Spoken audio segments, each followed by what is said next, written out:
Assalamualaikum warahmatullahi wabarakatuh. Mohon izin memperkenalkan diri. Saya Taruna Utama Nisa Kartika Devi, STB 4316, Prodi Manajemen Pemasyarakatan kelas B. Baik, seperti yang kita ketahui bahwa ketika negara mengalami kerugian keuangan negara yang disebabkan karena pengelolaan keuangan negara, telah diupayakan pengembalian kerugian keuangan negara di luar peradilan dalam bentuk tuntutan ganti kerugian keuangan negara. Namun ketika tuntutan ganti kerugian keuangan negara tidak berhasil, maka dilakukan prosedur pengembalian kerugian keuangan negara melalui peradilan agar keuangan negara berada pada posisi yang sama sebelum dikelola. Oleh karena itu, di sini saya akan berbagi informasi terkait pengembalian kerugian keuangan negara melalui peradilan.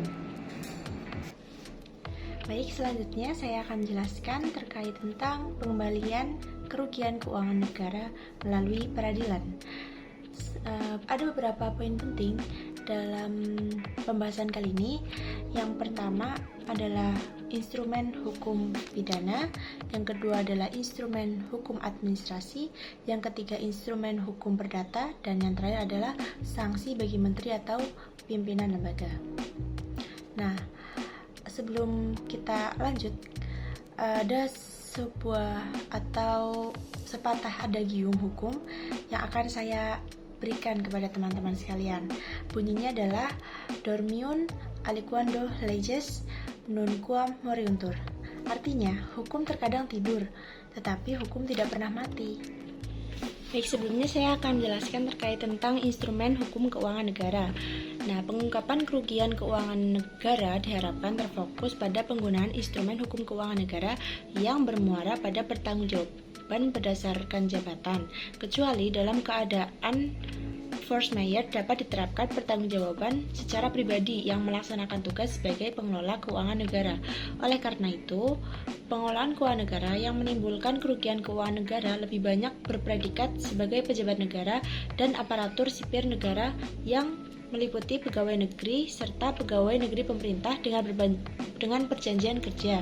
Pegawai negeri yang terdiri dari pertama adalah pegawai negeri sipil, yang kedua adalah anggota Tentara Nasional Indonesia, dan yang ketiga adalah anggota Kepolisian Negara Republik Indonesia. Pejabat negara dan pegawai negeri bertugas mewakili negara dalam pelaksanaan wewenang untuk mewujudkan tujuan negara sebagaimana termaktub dalam alinea keempat pembukaan Undang-Undang Dasar Negara Republik Indonesia tahun 1945. Wewenang yang diberikan kepada pejabat negara dan pegawai negeri dengan cara substitusi, delegasi, atau mandat untuk mengelola keuangan negara. Baik, selanjutnya kita akan langsung bahas terkait poin yang pertama, yaitu instrumen hukum pidana. Nah, instrumen hukum pidana yang terkait dengan pengembalian kerugian keuangan negara melalui peradilan itu adalah UU PTK atau Undang-Undang Pemberantasan Tindak Pidana Korupsi. Nah, pada pasal 2 ayat 1 Undang-Undang Pemberantasan Tindak Pidana Korupsi atau UU PTK dijelaskan bahwa setiap orang yang secara melawan hukum melakukan perbuatan memperkaya diri sendiri atau orang lain atau satu korporasi yang dapat merugikan keuangan negara atau perekonomian negara dipidana dengan pidana penjara seumur hidup dan pidana penjara paling singkat 4 tahun dan paling lama adalah 20 tahun, dan denda paling sedikit 200 juta rupiah dan paling banyak adalah 1 miliar rupiah. Nah, pada pasal 3 UU PTK dijelaskan juga bahwa setiap orang dengan tujuan untuk menguntungkan diri sendiri atau orang lain atau suatu korporasi yang menyalahgunakan kewenangan, kesempatan atau sarana yang ada padanya karena jabatan atau kedudukan yang dapat merugikan keuangan negara atau perekonomian negara dipidana dengan pidana penjara seumur hidup atau pidana penjara paling singkat adalah 1 tahun dan paling lama adalah 20 tahun, dan denda paling sedikit ada 50 juta dan paling banyak adalah 1 miliar rupiah. Nah, dalam penjelasan umum Undang-Undang Pemberantasan Tindak Pidana Korupsi atau UU PTK ditegaskan bahwa keuangan negara adalah seluruh kekayaan negara dalam bentuk apapun yang dipisahkan atau tidak dipisahkan, termasuk di dalamnya segala bagian kekayaan negara dan segala hak dan kewajiban yang timbul karena beberapa hal. Yang pertama adalah berada dalam penguasaan, pengurusan, dan pertanggungjawaban pejabat lembaga negara baik di tingkat pusat maupun daerah. Dan yang kedua adalah berada dalam penugasan, pengurusan, dan pertanggungjawaban badan usaha milik negara atau badan usaha milik daerah, yayasan, badan hukum, dan perusahaan yang menyertakan modal pihak ketiga berdasarkan perjanjian dengan negara. Nah, penerapan UU PTK sebagai instrumen hukum pidana untuk mengembalikan kerugian keuangan negara melalui peradilan selalu berfungsi sebagai primum remedium. Pengembalian kerugian keuangan negara yang dilakukan pejabat negara, bendahara, pegawai negara, bukan bendahara atau pejabat lain dalam proses peradilan bukan merupakan sanksi atau hukuman, melainkan kewajiban yang harus dilaksanakan agar keuangan negara tetap berada dalam keadaan semula. Nah, lanjut kepada poin yang kedua, yaitu instrumen hukum administrasi. Nah, ketika pejabat negara atau pegawai negeri dalam pelaksanaan tugas melakukan kerugian negara, maka tepat bila diterapkan instrumen hukum administrasi. Hal ini didasarkan bahwa pejabat negara atau pegawai negeri telah melakukan penyalahgunaan wewenang, bahkan melakukan kesewenang-wenangan dalam rangka pelaksanaan tugas yang bersumber pada jabatan itu. Nah, berdasarkan penggunaan instrumen hukum administrasi, bila terjadi kerugian negara yang dilakukan oleh pejabat negara atau pegawai negeri tidak dilakukan oleh Berdasarkan penggunaan instrumen hukum administrasi, bila terjadi kerugian negara yang dilakukan oleh pejabat negara atau pegawai negeri tidak boleh digunakan pertanggungjawaban pidana, kecuali dalam pelaksanaan wewenang terdapat upaya untuk memperkaya diri sendiri, orang lain, atau korporasi, boleh diterapkan pertanggungjawaban pribadi yang berujung pada pertanggungjawaban pidana. Kecuali dalam pelaksanaan wewenang terdapat upaya untuk memperkaya diri sendiri.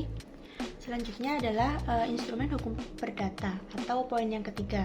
Dalam upaya pengembalian kerugian negara melalui peradilan, berarti negara harus menempuh penyelesaian berdasarkan instrumen hukum perdata, termasuk hukum acara perdata. Nah, pengembalian kerugian keuangan negara melalui peradilan boleh dilakukan bersamaan dengan pengembalian kerugian keuangan negara di luar pengadilan.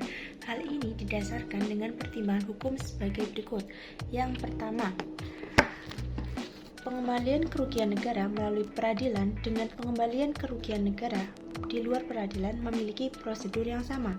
Yang kedua, kerugian negara yang dikembalikan di luar peradilan bukan merupakan sanksi atau hukuman, melainkan hanya bersifat pengganti atas kerugian yang ditetapkan oleh atasannya atau badan pemeriksa keuangan. Dan yang ketiga, kerugian negara yang dikembalikan melalui peradilan merupakan sanksi atau hukuman berupa denda yang dijatuhkan oleh pengadilan atau Komisi Pemberantasan Korupsi. Baik, untuk poin yang terakhir adalah sanksi bagi menteri atau pimpinan lembaga. Menteri atau pimpinan lembaga yang dimaksud adalah Menteri Keuangan selaku bendahara umum negara sekaligus membawahi Kementerian Keuangan dan menteri yang hanya membawahi kementerian di luar Kementerian Keuangan serta pimpinan lembaga non kementerian serta pimpinan lembaga negara.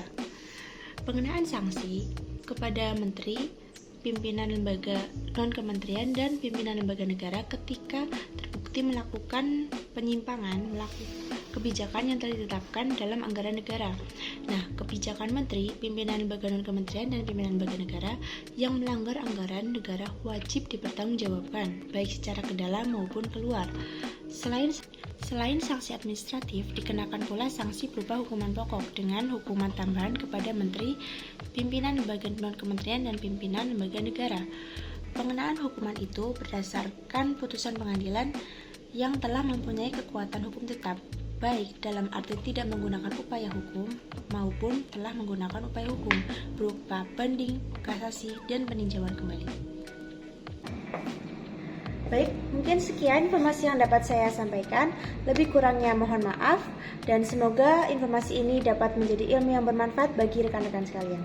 Burung Cendrawasih, Burung Irian, terima kasih, cukup sekian. Saya Taruna Utama Anissa Kartika Devi, pamit undur diri. Sekian, wassalamualaikum warahmatullahi wabarakatuh.